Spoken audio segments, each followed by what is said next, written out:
So the conservative camp candidate Yoon announced that if he's elected, his government will announce strategic clarity that South Korea will more closely work with the US and South Korea will join the Quad.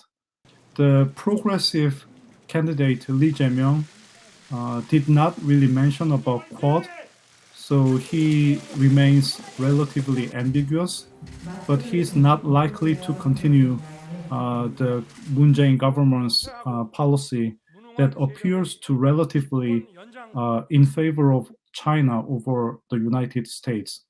That is because of the overwhelmingly negative public opinion. Japan is also a US ally and has been vocal in its support of Taiwan. Can you explain why South Korea is more cautious in its approach? South Korea's economy is more dependent upon Chinese market. So because of this economic dependency, South Korea is more vulnerable for China's economic statecraft.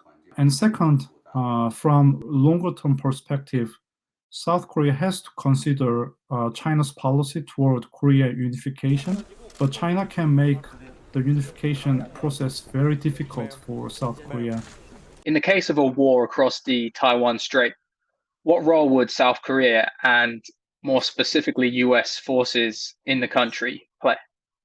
So in 2006, South Korea's Roh Moo-hyun administration and Washington, they agree about strategic flexibility of the US forces Korea. So in times of Taiwan contingency, the US forces Korea can move out of the Korean Peninsula under the assumption that South Korea agrees.